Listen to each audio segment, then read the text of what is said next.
My main concern is the fact that I don't think they're dealing with the root cause of the problem. The root cause of the problem is not how you divide the money. The problem really is the rising cost of health care.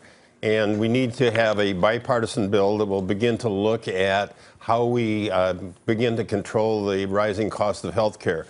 We have to deal with epidemics of opioid use, the epidemics of obesity, the epidemics of smoking, to have a healthier population so we don't drive up the costs that way. And we have to drive the efficiency of looking after people who are sick.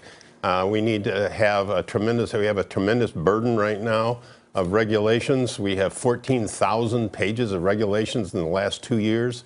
We have someone in our hospital doing an inspection every single day.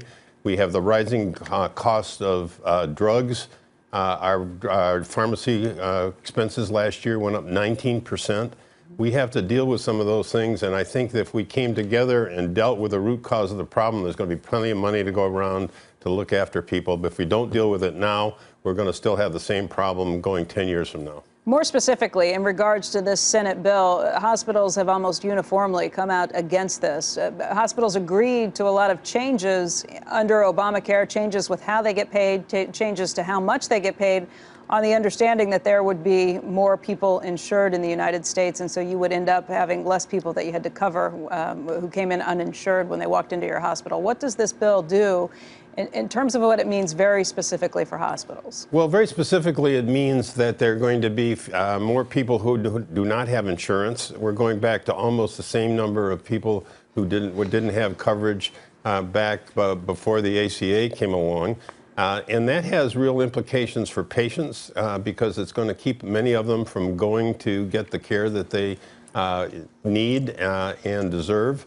And that will send them later in the course of their problems to emergency rooms, which is more expensive. The second thing that I think is underestimated is the effect that it's going to have on hospitals. Right now that you have to figure out that hospitals across the country, and there are 5,000 of them, 22% are running in the red right now.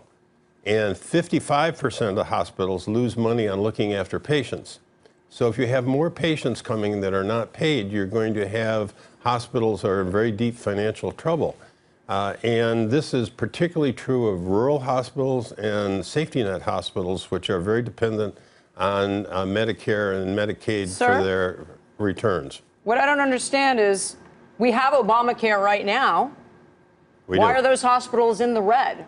That was supposed to, right? All these people now have insurance, and therefore they're, in theory, going to be able to pay. What happened? Well, one of the problems that we have is that right now most hospitals lose money on both Medicare and Medicaid and make it up on private care. And if you don't have any Medicare or Medicaid, you're losing still more money. Okay, so what Obamacare did was dramatically increase the number of people on Medicaid. It did. As opposed to solving the problem with the individual market. So does that mean you would prefer a rollback in Medicaid? What the GOP would like, in theory, is you roll back Medicaid away from able-bodied individuals and you create an individual market where prices would be much lower because of choice, and therefore they would have insurance. And therefore, that would be a more profitable customer to you, correct? So do you like that GOP vision? No, I don't think that'll be the case. I think you're going to have more people who don't have any insurance at all. The people who are going to be hurt by this are people who are poor, the people in rural areas, and the elderly people, and particularly the 55 to 65 group, are going to be hurt by this. The people who are going to be helped by this are going to be younger people, and people who have large incomes. Right. And it increases the disparity, and it's really going to leave a lot of people who are do not have satisfactory incomes or are very low incomes. We're going to leave them uncovered, and I think that's going to be a disservice totally to across the board. I think we're really the point is that I think it's important that we're really headed in the wrong direction. We're talking about payment reform. We're not talking about health care reform. We have to get to health care reform. What if the way we pay for health care is the reason why it is expensive? The more and more third-party payer, right, that's essentially insurance, whether it's the government, means that me, the consumer of the product, doesn't see the price, doesn't make hard choices, doesn't do anything, right? I mean, it's also divorced from the way we consume. We don't see the bills till afterwards.